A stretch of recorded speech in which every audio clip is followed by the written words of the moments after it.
இன்னைக்கு ஆராதனையில் இயேசு கிறிஸ்துவனுடைய சரீரம் எனக்கூடிய அந்த விஷயத்தையே நம்ம கண்டினியூ பண்ணலாம்.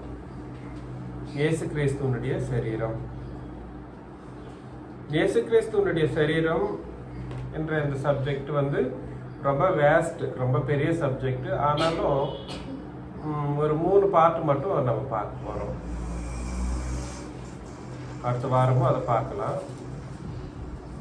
போன வாரம் இயேசு கிறிஸ்துவனுடைய சரீரம் எப்படி அவருடைய சரீரம் எப்படி இருக்கணும்ன்ற மாதிரி நம்ம பார்த்தோம்னா என்ன பார்த்தோங்க? இயேசு கிறிஸ்துவனுடைய சரீரம்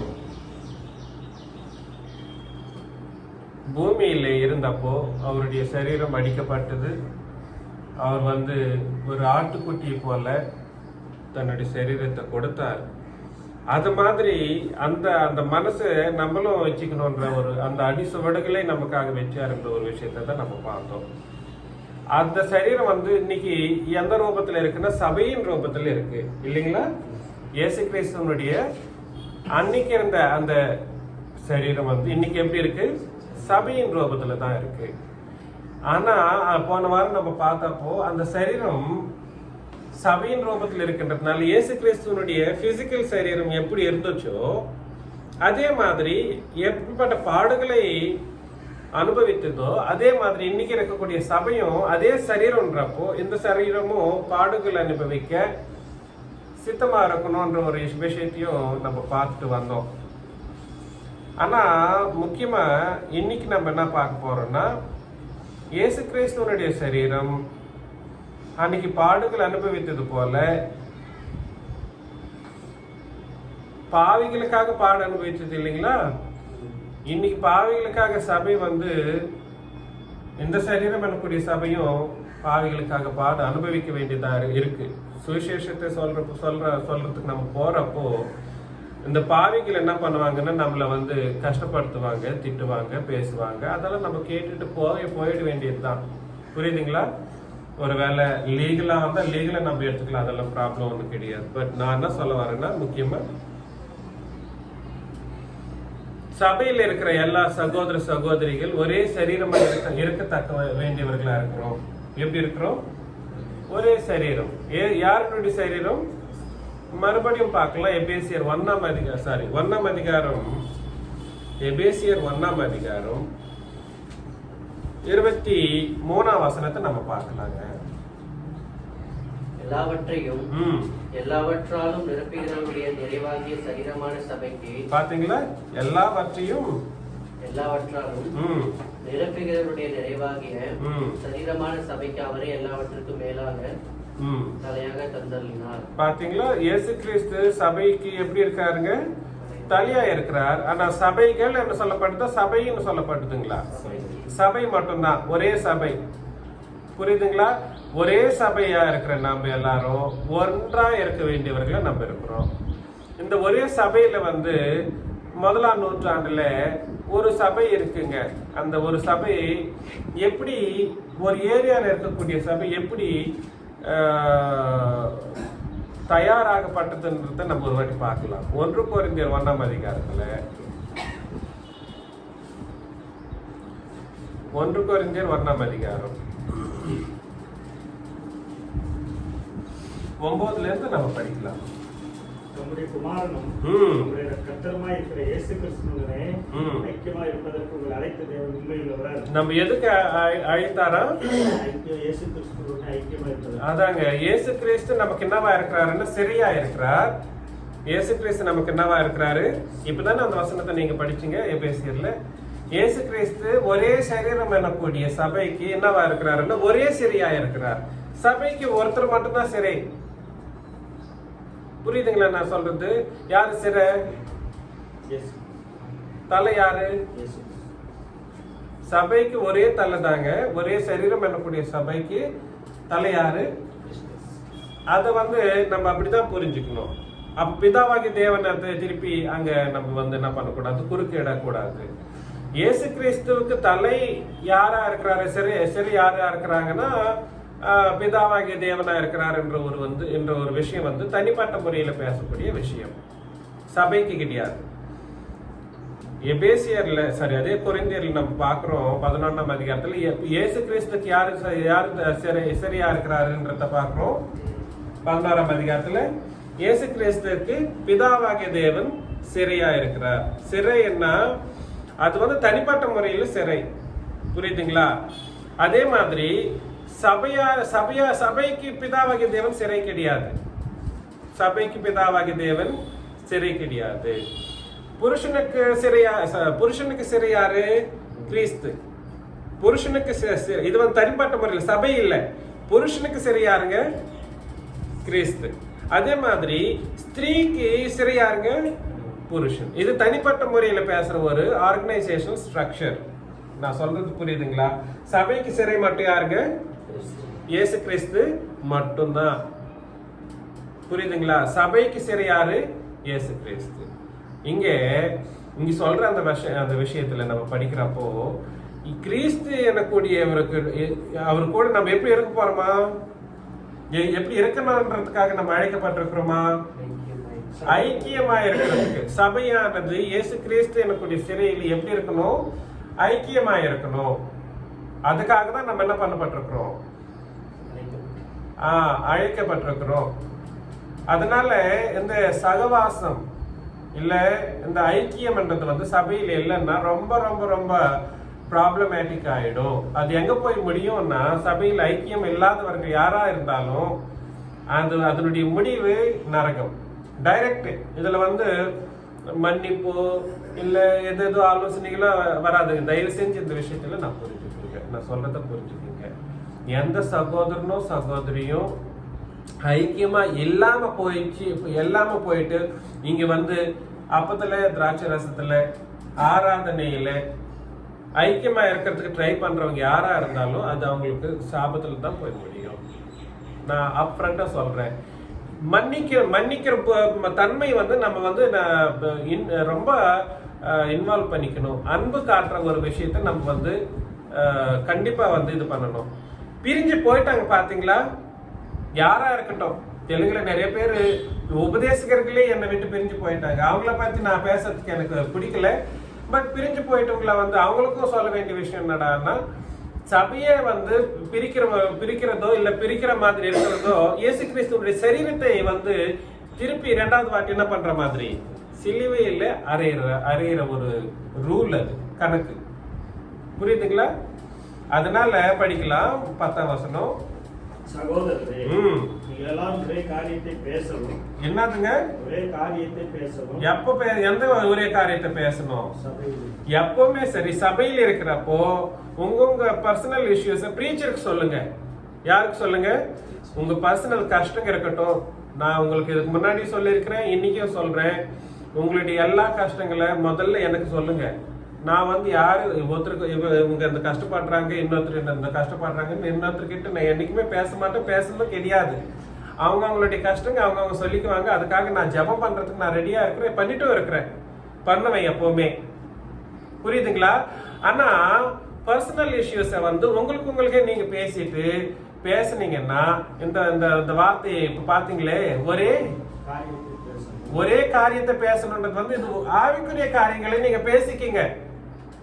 எந்த காரியங்களை பேசிக்கீங்க? என்ன சின்னராஜ பிரதர் இன்னைக்கு இந்த வசனத்தை இப்படி பேசினாரு, அதனுடைய அர்த்தம் என்ன? அப்படி பேசிக்கீங்க. அதனுடைய காரியம் என்ன? அதை நம்ம எப்படி கடைபிடிக்கணுன்ற மாதிரி தான் பேசிக்கணுமே தவிர அவங்க இப்படி இவங்க அப்படின்னு பேசினா ரொம்ப கஷ்டமாயிடும். உங்களுடைய கஷ்டங்க இருந்தா கூட முதல்ல பிரீச்சர் கிட்ட சொன்னீங்கன்னா ஐ ப்ரே. நான் எப்படி ப்ரே பண்றேன்றது உங்களுக்கு தெரிய தேவையில்லை. பட் அதனுடைய ஃப்ரூட்ஃபுல்னஸ் உங்களுக்கு கண்டிப்பா கிடைக்கிற மாதிரி தான் நான் பண்ணுவேன். ஜெபம் பண்றதாக இருந்தாலும் உங்களுக்கு எந்த கெடுதலும் பண்ற மாதிரி நான் என்னைக்குமே நான் பண்ண மாட்டேன், நடக்கவும் மாட்டேன், இது பண்ண மாட்டேன். படிங்க பிரதர். ஒரே காரியத்தை பேசவும், பிரிவினைகள் இல்லாமல். பாத்தீங்களா? பிரிவினை இல்லாமல் ஏக மனது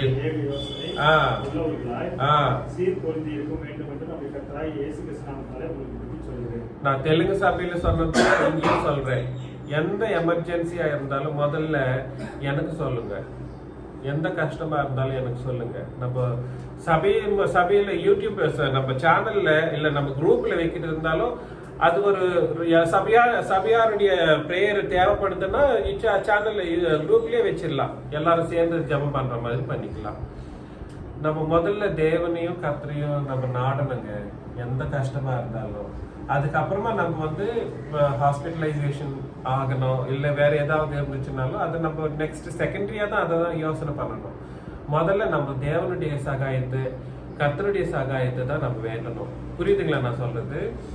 இங்க நம்ம பாக்குறப்போ உங்கள என்ன இருக்கக்கூடாதுங்க, வேறுபாடுகள் இருக்கவே கூடாது, பிரிவினை இருக்கக்கூடாது. சபையில பிரிவினை இருக்கவே கூடாது. சபையில பிரிவினை இருந்துச்சுன்னா, பிரிவினை எப்ப வருதுன்னா ஒரே மனசு இல்லாம போறது, ஏக மனசு. அப்புறம்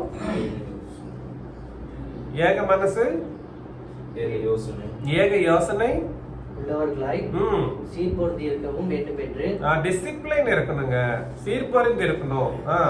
நம்முடைய கர்த்தராகிய இயேசு கிறிஸ்துவின் நாமத்தினாலே உங்களுக்கு புத்தி சொல்கிறேன். சீர்பொருந்தி இருக்கணும்னா நல்லா ட்ரெஸ் போட்டு நல்லா கட்டிங் பண்ணிட்டு நல்லா இது பண்ணிட்டு வந்து அப்படியே இப்படி இப்படி எல்லாம் கையெல்லாம் கட்டி உட்காந்து, அதுக்கு that is not call the discipline in the spiritual manner. Spiritual ஆவிக்குரிய விதானத்துல வந்து நீங்க அப்படின்னா கிழிஞ்சு போன அந்த ஷர்ட் அது மாதிரி எல்லாம் அப்படின்னு அது கிடையாது. திருப்பி அப்படி போகக்கூடாது. போனா விபரீதம் இல்லைன்னா அபரீதம் அந்த மாதிரி தான் போகுது. No, the mediumness, the maintenance of the church members should be respectful all the time, but that is not considered. நீ கருப்பா இருக்கிறன்றதுனால நரகத்துக்கு போறது இல்ல. தேவனுக்கு தேவை வந்து நம்மளுடைய ஆவிக்குரிய வாழ்க்கை எப்படி இருக்குன்றது தான் தேவனுக்கு தேவை. நீ முடி வெட்டாம போறதுனால நரகத்துக்கு போவா என்ற மாதிரி எல்லாம் கட்டளையிட மாட்டார் தேவனானவர், இயேசு கிறிஸ்தானவர். புரியுதுங்களா நான் சொல்றது? ஆனா நம்ம சபையில் இருக்கிறப்போ எல்லா சகோதர சகோதரி கிட்ட வந்து எப்படி இருக்கணும்னா ஏக மனசு, ஏக ஐக்கியம் உள்ளவர்களா நம்ம இருக்கணும். அதுதான் சீர்பொருந்தி இருக்கிறது. ஏனெனில் என் சகோதரரே, உங்களுக்குள்ளே வாக்குவாதங்கள் உண்டென்று குளோவியாலின் வீட்டாரால் உங்களை குறித்து எனக்கு அறிவிக்கப்பட்டது. பாத்தீங்களா? பவுலானவர் யாருக்கு பயப்பட மாட்டாரு. அது யார் சொன்னாங்கன்றத கூட சொல்லிடுறாரு, இங்க ரிவீல் பண்ணிடுறாரு. ஆனா அந்த மாதிரி நான் சொன்னேன்னு வச்சுக்கீங்களேன், அவ்வளவுதான். அந்த சொன்ன அந்த சகோதரனோ இல்ல அந்த சகோதரி பேரை சொல்லிட்டுன்னு வச்சுக்கல, இப்படி சொன்னாங்க அவங்களுக்கு அவங்களே இது பண்ணிக்குவாங்க. அப்படி பண்ணக்கூடாதுங்க. தயவு செஞ்சு let's not deal the things in wrong ways all the time. இது எதுக்காக? எனக்கு ஏதாவது நடக்க போதா, எனக்கு ஏதாவது இதுவா இல்ல. நம்மளுடைய சபை ஒன்றா இருந்து நம்ம வந்து எப்படி பண்ண போறோம்னா, நம்மளுடைய சபையினுடைய பக்தி விருத்தியும் சபையினுடைய விருத்தியும் நம்ம ஆக்கிறதுக்கு தான் அந்த காரியங்களை நம்ம பண்ணிட்டு இருக்கிறோம். புரியுதுங்களா? அதனால அந்த கொரிந்தியர்ல இருக்கக்கூடிய சபையில் என்ன இருக்குங்களா? பிரிவினைகள் இருக்குங்களா? பிரிவினை வந்து எதனால வந்துச்சுன்னா ஏக சிந்தை இல்லாம போனதுனாலையும் ஏக காரியங்களை பேசாம போனதுனாலையும் பிரிவினைகள் வந்துச்சு. எப்படி வந்துச்சு பிரிவினை? ஏக சிந்தை, ஏக காரியங்களை பத்தி அப்படின்னா தேவனுடைய வசனங்களின்படி பேசாம போனதுனாலதான் பிரிவினைகள் ஸ்டார்ட் ஆச்சு. நான் சொல்றது புரியலையோ? தேவன் வசனங்களை பேசினதுனால ஒரு சகோதரன் நாங்க இங்கிருந்து விட்டுட்டோம்ன்ற மாதிரி எங்கேயுமே நடக்கிறது இங்க நடக்காது. அவங்களுடைய பர்சனல் இஷ்யூஸ் வந்து சபையில் எப்ப இன்ஃபியூஸ் பண்ணாங்களோ அப்பதான் பிரிவினை ஸ்டார்ட் ஆச்சு. நான் சொல்றது புரியுதோ இல்லையோ? Personal issues has to be only told to preachers who will preach for their families and for them. நான் சொல்றது புரியுதா? தயவு செஞ்சு இந்த விஷயங்களை நம்ம புரிஞ்சுக்கணும். அந்த யாரோட வீட்டார் சொன்னாங்களா? என்னுடைய வீட்டார் சொல்லிட்டாங்களா இந்த சபையில இப்படி இருக்கு, பிரிவினை உண்டாக்கப்பட்டதுன்ற மாதிரி பேசிட்டாங்க, சொல்றாங்களா? 12 உங்களில் சிலர் நான் பவுலை சேர்ந்தவன் என்றும் நான் அப்போலோவை சேர்ந்தவன் என்றும் நான் கேபாவை சேர்ந்தவன் என்றும் நான் கிறிஸ்துவை சேர்ந்தவன் என்றும் சொல்லுகிறபடியால் நான் இப்படி சொல்கிறேன். பாத்தீங்களா என்ன எப்படி பிரிவினை உண்டாச்சுன்னா, நான் பவுலை சேர்ந்தவன், நான் அப்போலோவை சேர்ந்தவன், என்ற மாதிரி அவங்களுடைய யோசனையில ஐயோ இது அல்டிமேட்டா தேவனுடைய வசனங்களின்படி நடத்தக்கூடிய அப்போஸ்தலர்கள் தானே அவங்கன்ற ஒரு விஷயத்தை அவங்க மறந்துட்டாங்க. ஒருத்தரின் படி போற மாதிரி இங்க ஆச்சு. 13ஆம் வசனமா கிறிஸ்து பிரிந்திருக்கிறாரா? பாத்தீங்களா எப்படிங்க? கிறிஸ்து பிரிந்திருக்கிறாரா? கிறிஸ்து எதை விட்டு பிரிந்திருக்கிறாரா? அதுங்க கிறிஸ்து பிரிந்து இல்லைங்க. தயவு செஞ்சு இந்த விஷயத்தை நம்ம புரிஞ்சுக்கணும். புது உடன்படிக்கையின்படி அதுக்கு தான் நான் நிறைய வாட்டி சொல்லியிருக்கிறேன். சபைன்றது வந்து 3 விஷயத்துல 3 கம்போசிட்டா இருக்கு. ஒன்னு இயேசு கிறிஸ்து சிறை இல்ல தலை, அப்புறம் சரீரம்ன்றது சபை, அப்புறம் இந்த சரீரத்தையும் தலையும் சேர்க்கிறது என்னதுங்க? உடன்படிக்கை, கணுக்களும் கட்டுக்களும்னால அது வந்து என்னதுன்னா புது உடன்படிக்கை. இந்த 3 விஷயத்துல கம்போசிட் ஆகியிருக்கிற அந்த ஒரு இதுதான் இயேசு கிறிஸ்துனுடைய முழு. இன்னொரு வாட்டி எபேசியர்ல படிங்க 1ஆம் அதிகாரம் 23ஆம் வசனம். எல்லாவற்றையும் எல்லாவற்றினாலும் நிரப்புகிறவருடைய நிறைவாகிய சரீரமான சபைக்கு அவரை எல்லாவற்றுக்கும் மேலாக தலையாக தந்தார். நிரப்புகிற, சம்பூர்ணப்படுத்துகிற என்ற ஒரு வார்த்தையை நம்ம பார்க்கிறோம். பிதாவாகி தேவனை பத்தி பேசுற அந்த வசனம் அவர் வந்து எப்படி பண்ணுவாரான்னா, நம்ம சபையை பார்க்கிறப்ப எப்படி பார்ப்பாரான்னா, அந்த சபை வந்து இயேசு கிறிஸ்துவிலே நிறைவா இருக்குதா இல்லையான்றதான் பார்ப்பாராம். எப்படி இருக்குதா? அதுதாங்க இயேசு கிறிஸ்துவை பார்க்கிறப்போ இந்த சபை இயேசு கிறிஸ்துவனுடைய ஒட்டி இருக்கா? அதுல ஃபர்ஸ்ட் செக் எப்படி பண்ணுவாருன்னா, புது உடன்படிக்கையின்படி இந்த சபை நடக்குதான்றத பார்ப்பாரு. 2வது செக்கிங் என்னதுன்னா, இந்த சபையில எந்த விதமான பிரிவினை இல்லையான்றத பிதாவாகி தேவன் பார்ப்பார். பிரிவினை இருந்துச்சுன்னா அந்த சபை வந்து தேவனாலே நிறையான சபையா எண்ணப்படாது. நான் சொல்றது புரியுதுங்களா? தேவனுடைய சபை வந்து சபை வந்து தேவனாலே எப்படி எண்ணப்படாது? நிறைவான சபை. அதுக்காக தான் இந்த உலகமே சிருஷ்டிக்கப்பட்டதுங்க. இந்த உலகமே சிருஷ்டிக்கப்பட்டது. இன்னைக்கு 6000 வருஷம் ஆனதுக்கு அப்புறமும் இன்னைக்கு இந்த உலகம் இருக்குதுன்றதுக்கு காரணம் என்னடான்னா, 6000 வருஷம் ஒரு பிப்ளிக்கல் டைம் ஃப்ரேம் மட்டும்தான். ஆனா அதுக்கு பூமி உண்டாக்குறதுக்கு பல கோடி வருஷங்க ஆச்சு.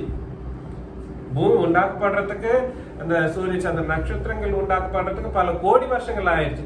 கோடிங்க ஆயிடுச்சு சந்தர்ப்பம், டைமிங்ஸ் ஆக்சுவலி. அந்த சபை வந்து சபை உண்டாக்குறதுக்காக தான் இதெல்லாம் உண்டாக்கப்பட்டதுன்னு ஒரு விஷயத்தை நம்ம யோசனை பண்றோம். இந்த சபை வந்து எப்படி இல்லைன்னா, நிறைவா இல்லைன்னா, பிரிவினைகள் இருந்துச்சுன்னா, தேவனுடைய அந்த அனாதி தீர்மானம், இயேசு கிறிஸ்துவனுடைய சிலுவையின் அந்த பலி, பரிசுத்தாவியானவருடைய சகவாசம் எல்லாமே ஃபெயில் ஆயிடுது, எல்லாமே கொல்லாப்ஸ் ஆகும். இயேசு கிறிஸ்துவனுடைய சிலுவையின் பலியை நம்ம வந்து வீணாக்கணுமா? வீணாக்க முடியுங்களா? வீணாக்கணுமா? என்னதான் கஷ்டம், என்னதான் வேதனை, என்னதான் பாதை, மன்னிக்க மாட்டியா? நம்ம மன்னிச்சுட்டு தான் போகணும். நம்மள எப்படி இயேசு கிறிஸ்து மன்னிச்சாரோ அது மாதிரி தான் நம்ம மன்னிச்சுட்டு முன்னாடி போகணும். இதுதான் தீர்மானம், இதுதான் நம்மளுக்கு தேவை. அதனால சபை வந்து யாரிலே நிறைவா இருக்கணுங்க? இயேசு கிறிஸ்துவனிலே நிறைவா இருக்கணும். மறுபடியும் வந்துருங்க. 1 கொரிந்தியர் 1ஆம் அதிகாரம் 13ஆம் வசனம் படிங்க. கிறிஸ்து பிரிந்திருக்கிறாரா? பவுலா உங்களுக்காக சிலுவையிலே அறையப்பட்டான். யாருங்க? பவுல் சிலுவையில அறையப்படல. பவுலின் நாமத்தினாலேயோ ஞானஸ்தானம் பெற்றீர்கள். என் நாமத்தினாலே ஞானஸ்தானம் கொடுத்தேன் என்று ஒருவனும் சொல்லாதபடிக்கு நான் கிறிஸ்துவுக்கும் காயுக்குமே அன்றி உங்களில் வேறு ஒருவனுக்கும் ஞானஸ்தானம் கொடுக்கவில்லை. அங்க நிறைய பேர் இதை வந்து தப்பா சொல்லிட்டாங்க. கொரிந்தியர்ல இருக்கக்கூடிய அந்த சபையில அந்த கிறிஸ்துவுக்கும் காய்க்கும் மட்டும்தான் ஞானஸ்தானம் கொடுத்தாராம். ஆனா நிறைய பேர் என்ன சொல்லிடுறாங்கன்னா, பவுலானவர் 2 பேர் தன் வாழ்விலே 2 பேருக்கு மட்டும்தான் ஞானஸ்தானம் கொடுத்தாருன்ற மாதிரி அந்த 2 பேர் இந்த 2 வசனத்தை சொல்லிடுவாங்க. அந்த சபையில இருக்கிறவங்களுக்கு யார் யார் கொடுத்தாரா? பவுலானவர் கிறிஸ்துவுக்கும் காயும் அவங்க 2 பேருக்கும் கொடுத்தாரு. ஆனா அவங்க 2 பேருக்கு மட்டும்தான் ஞானஸ்தானம் கொடுத்தாரான்றது கிடையாது. அந்த மாதிரி நம்ம கன்ஃபார்மா சொல்லவும் கூடாது. அதுக்கப்புறமா ஞானஸ்தானம் கொடுக்கவில்லை. ம் இதற்காக தேவனை ஸ்தோத்தரிக்கிறேன். ம் தேவானுடைய வீட்டாருக்கும் ம். நான் ஞானஸ்தானம் கொடுத்ததுண்டு. பாத்தீங்களா, இன்னொரு ஃபேமிலியை இன்ட்ரோடியூஸ் பண்றாரு. இதுவும் அல்லாமல் ம். இன்னும் யாருக்காவது நான் ஞானஸ்தானம் கொடுத்தேனோ இல்லையா அறியேன். அங்க கன்ஃபார்ம் ஆயிடுது. நான் என்ன சொல்ல வரேன்னா, புது உடன்படிக்கையின் சட்டத்தில் இருக்கிறவங்க, ஞானஸ்தானம் பெற்று இருக்கிறவர்கள் எப்படி இருக்கணும்ன்ற ஒரு விஷயத்தை அவங்க பாக்குறப்போ பிரிவினை இல்லாத மனதோடு நம்ம இருக்கணும். எந்த கஷ்டம் இருந்தாலும், எந்த துக்கம் இருந்தாலும், ஒரு எந்த மனசஞ்சலம் இருந்தாலும் உங்க ஒருத்தருக்கு ஒருத்தர் மன்னிப்பு கேட்டுட்டு பேசிக்கிங்க, சந்தோஷமா இருங்க. பிரிவினையோட நம்ம இருந்தா அது சபைக்கு நல்லது கிடையாது, உங்களுக்கு பர்சனலா நல்லது கிடையாது. அது எங்க போய் முடியும்ன்றத நம்ம பார்த்துட்டு நம்ம முடிச்சுக்கலாம். எபிரேயர்ல 6ஆம் அதிகாரம், எபிரேயர் 6ஆம் அதிகாரம் 1ல இருந்து படிக்கணும்பா. ஆகையால் கிறிஸ்துவை பற்றிய சொல்லிய மூல உபதேச வசனங்களை நாம் விட்டு அதுப்பா அண்டர்லைன் பண்ணிக்கங்க தயவு செஞ்சு. இந்த வசனத்தை நீங்க யாரெல்லாம் மனப்பாடம் பண்றீங்களோ அவங்களுக்கெல்லாம் நான் கிஃப்ட் தரேன். எபிரேயர் 6ஆம் அதிகாரம் 1ல இருந்து. ஆகையால் கிறிஸ்துவை பற்றிய சொல்லிய மூல உபதேச வசனங்களை நாம் எங்க இருக்குங்க கிறிஸ்துவை பற்றி சொல்லிய மூல உபதேசங்கள்?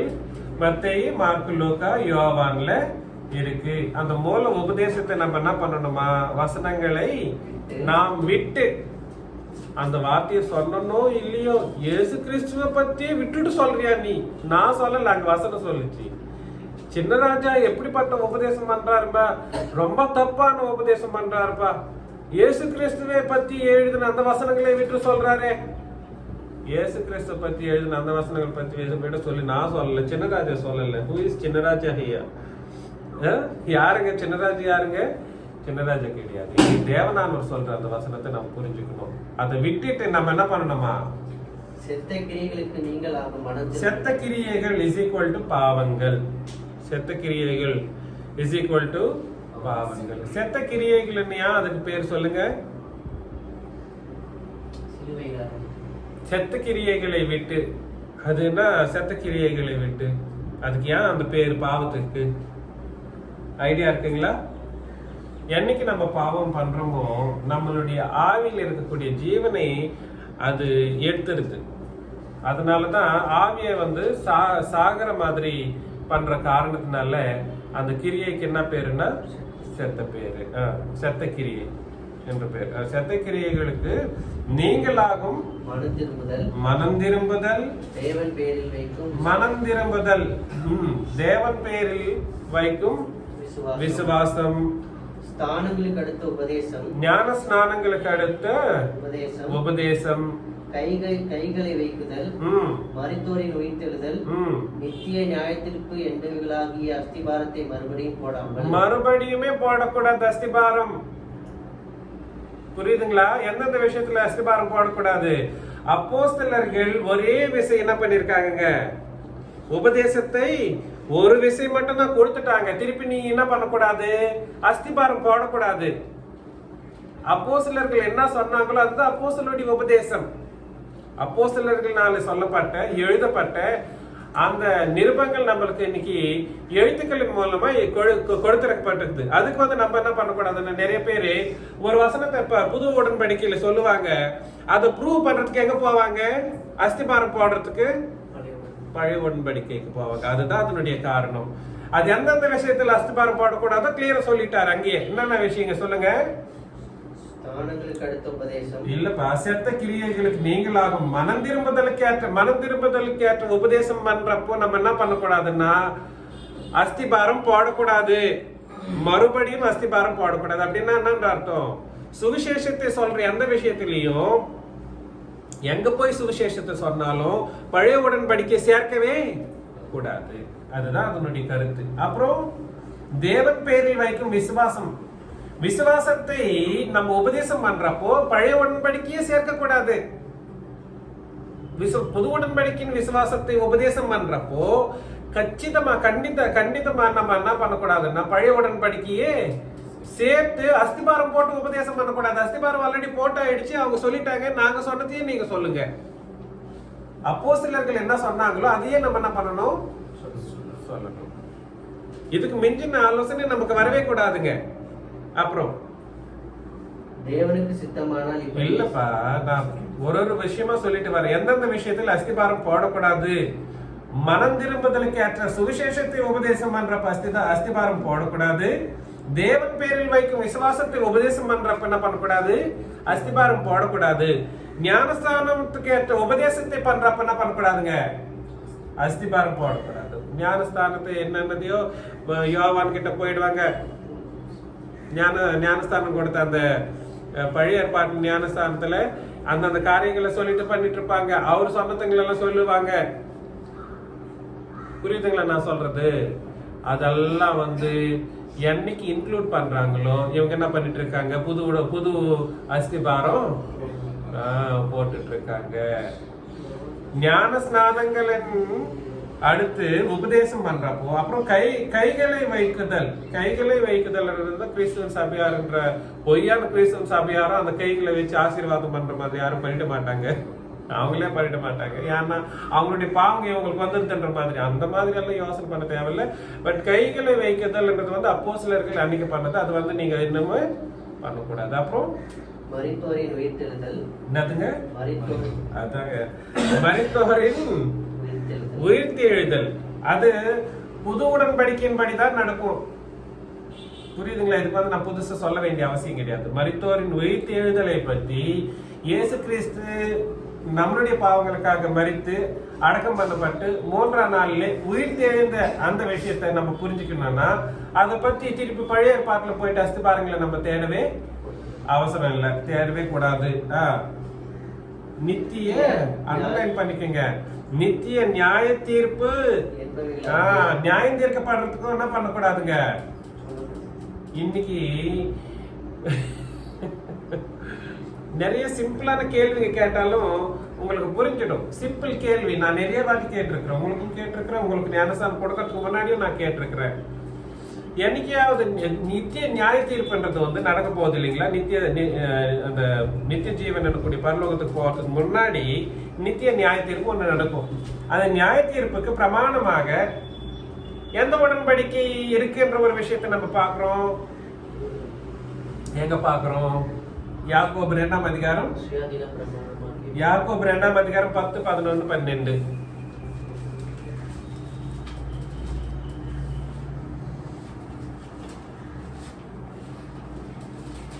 சுயாதீன பிரமாணத்தில் நியாயத்திற்கு அடைய போகிறவர்களாய் அதற்கேற்றபடி பேசி 10, 11, 12 சொல்ல 12 படிச்சு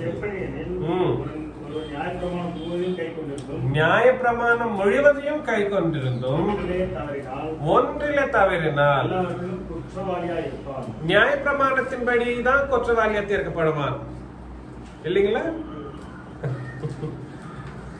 ஆனா இன்னைக்கு இருக்கிற புது உடன்படிக்கையின் காலகட்டம், அந்த காலகட்டம் எல்லாம் என்ன காலகட்டங்க? புது உடன்படிக்கையின் காலகட்டம். இன்னொரு காலகட்டம் வருமா? இன்னொரு உடன்படிக்கை வருமா? வரப்போறது கிடையாது. இன்னொரு காலகட்டம் இருக்க போதா? அது கிடையாது. இன்னும் இருக்க போறதெல்லாம் இன்னொரு காலகட்டம்னு ஒரு வேளை அது பரலோகம் மட்டும்தான். அந்த பரலோகத்துல காலகட்டம்னால ஒண்ணு இருக்காது. It is going to be eternal. அது நித்தியமா இருக்க போகிற ஒரு இது. இன்னொரு இது வரும்போது இதை கரெக்ஷன் பண்ணி இன்னொன்னு கொடுக்க போறாருன்ற மாதிரி இல்லவே இல்லை. அப்படி இருக்கிறப்ப இந்த புது உடன்படிக்கையின் காலகட்டத்துல புது உடன்படிக்கை மட்டும்தான் பிரமாணமாக எண்ணப்படும். எதுக்கு? நியாயம் தீர்க்கப்படுறதுக்கு. பழைய உடன்படிக்கை புது உடன்படிக்கை சேர்ந்த உபதேசம் தீர்ப்புக்கு உபயோகப்படுமா? பழைய உடன்படிக்கை புது உடன்படிக்கையின் சேர்ந்த உபதேசம் தீர்ப்புக்கு உபயோகப்படுமா? உபயோகமே படாது. ஏன்னா ஃபார் எக்ஸாம்பிள் பழைய உடன்படிக்கையில தாவீது இருக்கிறார். கேள்வி, தாவீதுக்கு புது உடன்படிக்கை தெரியுமா? உபதேசம் பண்ணப்பட்டாரா தாவீது? இல்லை.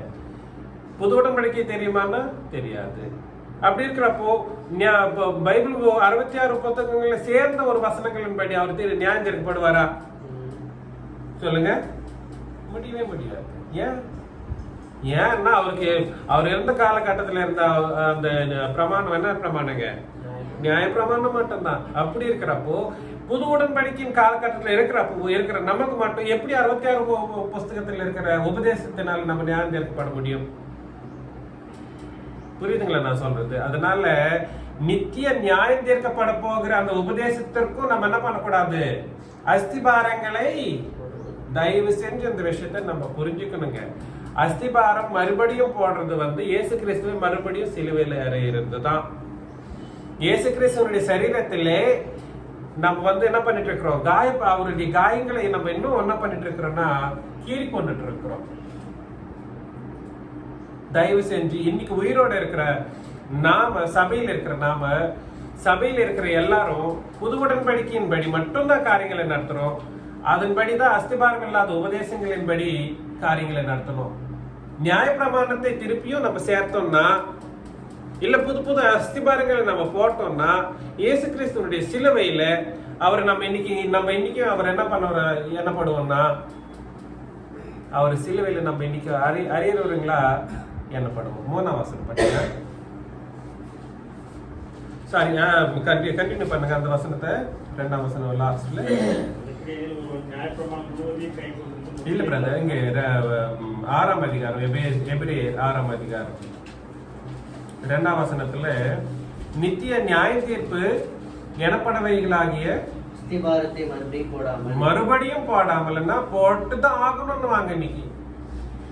அதனால என்ன எத்தனை பேரு என்ன இது பண்றாங்கன்னு தெரியுங்களா? ட்ரோல் பண்றாங்க, திட்டுறாங்க, கெட்ட வார்த்தையெல்லாம் பேசுறாங்க, ரொம்ப ரொம்ப இது பண்றாங்க. என் பின்னாடி எத்தனையோ ஆணிகளை குத்திட்டு இருக்காங்க, உங்க முன்னாடி மட்டும்தான் நான் சந்தோஷம் உபதேசம் பண்ணிட்டு இருக்கிறேன். இதை நீங்க புரிஞ்சுக்கணும் தயவு செஞ்சு. போடாமல் பூரணராகும்படி கடந்து போவோமாக. நீங்க இன்னும் இயேசு கிறிஸ்துவை பற்றி அந்த மூல உபதேசங்களின்படி திரும்பினா நீங்க பூரணராகவே முடியாது.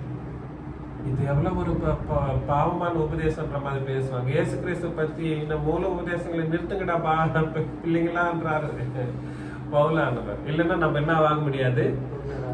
மூல உபதேசம்ன்றது இயேசு கிறிஸ்துவனுடைய பழைய உடன்படிக்கையின் காலகட்டம். அந்த காலகட்டத்தில் அவர் எப்படி பிறந்தார், எப்படி வளர்ந்தார், எப்படி பழைய உடன்படிக்கை உபதேசம் பண்ணார்ன்ற ஒரு விஷயத்தை தான் இயேசு கிறிஸ்துவ பற்றிய மூல உபதேசம் என்ற அந்த உபதேசம். 4ஆம் வசனம், ஏனெனில் ஒரு தரம் பிரகாசிக்கப்பட்டு ஒரு தரமே பிரகாசிக்கப்பட்டு. இது யாருங்க ஒரு தரம் பிரகாசிக்கப்பட்டது? நம்புங்க, சபையை பத்தி தான் பேசுறாரு இங்கே. ஒரு தரம் பிரகாசிக்கப்பட்டும் பரமையவை ருசி பார்த்தும் பரிசுத்த ஆவியை பெற்றும். யார் இது சபையை பத்தி பேசுது? தேவனுடைய நல்வார்த்தையும் இனிவரும் உலகத்தின் பலன்களையும் தேவனுடைய நல்வார்த்தையையும் என்றது என்னதுங்க? புது உடன்படிக்கை. இனிவரும் உலகத்தின் பலன்களையும் ருசி பார்த்து மறுதலித்து போனவர்கள். யாருங்க மறுதலித்து போனவர்கள்? அதாங்க சபையை விட்டு மறுதலித்து போறது. தயவு செஞ்சு புரிஞ்சுக்குங்க, சபையை விட்டு மறுதலித்து போறது ரொம்ப ரொம்ப சாபத்துக்குரியது. இயேசு கிறிஸ்துவை படிப்பா மறுதலித்து போனவர்கள் தேவனுடைய குமாரனை தாங்களே மறுபடியும் சிலுவையிலே அறைந்து அவமானப்படுத்துகிறபடியால் மனம் திரும்புவதற்கு ஏதுவாய் அவர்களை மறுபடியும் புதுப்பிக்கிறது கூடாது. அதனால விட்டுருங்கன்னு நான் சொல்றேன். ஏன் விட்டு கொஞ்சம் பேர் போயிட்டு வந்து விட்டுருங்க. இங்க சபை ஒன்னா இருக்கிறப்ப சபை கூட இருங்க. அவங்கள மறுபடியும் புதுப்பிக்கிறது கூடாது. Why? What makes you? இங்க சபை ஒன்னா இருக்கிறப்போ இல்ல நான் செப்பரேட்டா பண்ணிக்கிறான்னு பண்றேன், அந்த யோசனையே வரக்கூடாது. அந்த மாதிரி பண்ணவே கூடாது. சபையினுடைய டெசிஷனை நம்ம எல்லாரும் கீழ்ப்படியணும். சபையினுடைய டெசிஷனுக்கு இந்த டைம் இந்த டேட்னா அந்த டைமுக்கு முன்னாடியே நம்ம இருக்கணும், ரெடியா இருக்கணும். சபை கூட சேர்ந்து ஆராதனை செய்ய நம்ம ஆசையா இருக்கணும். ஆசையே இல்லை. ஏதோ வரோம், 8 மணியா, 8 மணிக்கு 1 நிமிஷம் எக்ஸ்ட்ரா ஆயிடுச்சா, அவர் வரல இவர் வரல அது வரல இது வரல. சபையினுடைய சேர நம்ம ஆசைப்படணும், அன்பு இருக்கணும். ஆனா சபையில விட்டு சபையை மறுதளித்து போறவங்க வந்து இயேசு கிறிஸ்து என்ன பண்றாங்க? அதாங்க, இங்க சபை நடந்துட்டு இருக்கு, உனக்கு என்ன அங்க வேலை? இங்க என்ன நடந்துட்டு இருக்கு? சபை நடந்துட்டு இருக்கு. இங்க சபை கூடி இருக்கு, உனக்கு வேற இடத்துல என்ன வேலை? இதுக்காகவே இயேசு கிறிஸ்து தன்னுடைய உயிரை கொடுத்தார். What you do? அதனால நான் உங்களுக்கு அன்பா சொல்ற ஒரு விஷயம் என்னன்னா, நம்மளுடைய ஸ்டேட்டஸ் நம்மளுக்கு புரியணும். நம்ம எங்க இருக்கிறோம், நம்மளுடைய ஆவிக்குரிய விதானம் எப்படி இருக்குன்றது நம்ம வந்து என்னைக்குமே செக் பண்ணிட்டே வரணும். அதுக்கு தான் நான் உபதேசங்கன்னா இங்க இருந்து உபதேசம் பண்ணிட்டு இருக்கிறேன். திருத்திக்குன்னா சந்தோஷம், உங்களுக்கு நல்லது. திருத்துக்கலன்னா there is nothing that நான் வந்து கூட ஒன்று சொல்ல மாட்டேன். நாளைக்கு சர்டிஃபை பண்ண போது நான் தான் உங்களுக்காக எல்லாருக்காகவும். எங்க இயேசு கிறிஸ்து கேட்பார், என்னப்பா பல்லான தினேஷ் எப்படி, பல்லான பிரவீன் எப்படி, பல்லான சேகர் எப்படி? ஓகே நான் சொல்றப்போ அங்க என்ன கேட்பாரு, என்ன கணக்கு கேட்பார். அந்த கணக்கு ஒப்பிக்கிறப்போ நான் பாரபட்சம் இல்லாம ஒப்பிக்கிற மாதிரி நீங்க நடந்துக்கணும். புரியுதுங்களா நான் சொல்றது? படிங்கப்பா. மறுதளித்து போனவர்கள் தேவனுடைய குமாரனை தாங்களே மறுபடியும் என்ன பண்றாங்களா? மனம் திரும்புவதற்கு ஏதுவாய் அவர்களை மறுபடியும் புதுப்பிக்கிறது கூடாத காரியம். விட்டுருங்க, அந்த மாதிரி யாராவது போயிட்டா. 7ஆம் வசனம், எப்படியே தன்மேல் அடிக்கடி பெய்கிற மழையை குடித்து, அதாங்க தன்மேல் அடிக்கடி பெய்கிற மழையை குடித்து, மழையை குறித்து குடித்து தன்னிடத்தில் பயிரிடுவதில் கேட்ட பயிரை முளைப்பிக்கும் நிலமானது தேவனால் ஆசீர்வாதம் பெறும். பாருங்களேன், யாரெல்லாம் அந்த மழை எனக்கூடிய புது உடன்படிக்கையின் சத்தியங்களை கேட்டு அதன்படி நடக்கிறாங்களோ அவங்க வந்து எப்படி இருப்பாங்களா? ஆசீர்வாதமா இருப்பாங்களா? அப்புறம் 8ஆம் வசனம், முள் செடிகளையும் முள் செடின்றப்பவே என்ன யோசனை வந்துடும் உங்களுக்கு?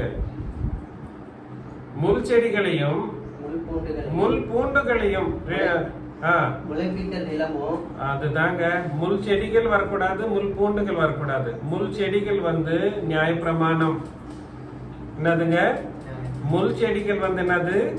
நியாயப்பிரமாணம். முள் பூண்டுகள் வந்து பாவங்கள்.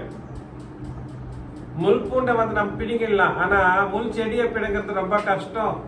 முள் மரங்களை மாறிடும். அது தயவு செஞ்சு இந்த விஷயங்களை புரியுதுங்களா? முள் செடிகளையும் முளைப்பிக்கிற நிலமோ தகாததாயும் பாத்தீங்களா? சபிக்கப்பட்டதற்கு ஏதுவாக இருக்கிறது. சுட்டெரிக்கப்படுவதே அதன் முடிவு. That is the final decision. எங்க போய் சேராது? அஸ்திபாரம் போடுறாங்க பாத்தீங்களா? அவங்க எல்லாம் அவங்களுடைய முடிவு எங்க இருக்கும்? சபிக்கப்பட்டு எங்க போயிருப்பாங்க? பாவங்கள் பண்ற சபையிலிருந்து பாவம் பண்றது. சபையிலிருந்து பாவம் பண்றது என்னதுன்னா, நம்ம வந்து இங்க வந்து பாவம் பண்றதோ இல்ல இங்க சபையில இருக்கிறவங்களுக்கு ஏதோ தீங்கு பண்றதுன்ற மாதிரி மட்டுமே கிடையாது. சபையில ஒன்றா இருக்காதது பெரிய பாவம். இது மட்டும் தயவு செஞ்சு புரிஞ்சுக்கோங்க. பெரிய பாவம்ன்றது என்னதுங்க? ஐக்கியமா இல்லாதது தான் பெரிய பாவம். அன்பு இல்லாதது தான் பெரிய பாவம். புரியுதுங்களா நான் சொல்றது? அன்பு இல்லாத சபையில இருக்க, சபையோட சேர்ந்து இல்லாத, சபையை விட்டு இருக்கிறவங்க கிட்ட நம்ம வந்து இப்ப இது பண்றதெல்லாம் கூட வந்து அதுதான் பெரிய பாவம். இயேசு கிறிஸ்துவ அவங்க என்ன பண்ணிட்டு இருக்காங்க? மறுபடியும் சிலுவையில அரைஞ்சிட்டு இருக்காங்க. அது எதுக்கு போய் எங்க போய் முடியும்? சபிக்கப்படும். உலகத்துல இருக்கிறப்போ சபிக்கப்படுவாங்க. அதுக்கப்புறமா அதனுடைய முடிவு எங்க போய் முடியும்? சுட்டெரிக்கப்படும், நரகத்தில் போயிட்டு முடியும். அதனால சபையில இருக்கிறவங்க என்ன கஷ்டப்படுறதுனால நம்ம சகிக்கலாம், நோ ப்ராப்ளம். நீங்க சகிக்கிறதுனால ஒன்னும் நடக்க போறது கிடையாது.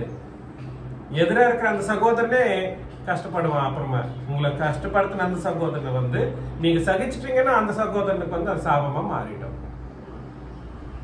இந்த டெக்னிக்ஸை மட்டும் நம்ம புரிஞ்சுக்கணுங்க. நம்ம உடன்படிக்கையின் சத்தியங்களை நம்ம என்னைக்குமே மறக்கக்கூடாது. அந்த உடன்படிக்கையில் இருக்கிறவங்களை மட்டும்தான் ரத்த பாசத்தை விட அதிகமாக அன்புக்கு வரணும். நான் என்ன சொல்றேன், ரத்த பாசத்தை விட அன்புக்கு வரணும். அது அந்த மாதிரியான சபையை தான் தேவன் நிறைவா பார்ப்பார். புரியுதுங்களா நான் சொல்றது? இந்த விஷயங்களை நீங்க ஞாபகத்துல வச்சுக்கீங்க. இன்னைக்கு நம்ம என்ன யோசனை பண்ணோம்னா, இயேசு கிறிஸ்து சபைன்றது வந்து ஒன்றா இருக்குது. அந்த ஒன்றா இருக்கக்கூடிய சபையை வந்து பிரிவினை வரவே கூடாது. ஒருவேளை பிரிவினை வர மாதிரி இருந்துச்சுன்னா, மறுதளிக்கிற மாதிரி சபையில் யார் இருந்தாலும் அவங்களுடைய முடிவே ரொம்ப கோரமா இருக்கும், ரொம்ப துக்கமா இருக்கும், ரொம்ப சாஸ்வதமான ஒரு நரகத்துல தான் அதனுடைய முடிவு போய் சேரும். 3ஆம் பார்ட்டை வந்து நெக்ஸ்ட் வீக் நம்ம பார்க்கலாம். இயேசு கிறிஸ்து நாமத்தினால உங்களை யாவருக்கும் பார்க்கலாம்.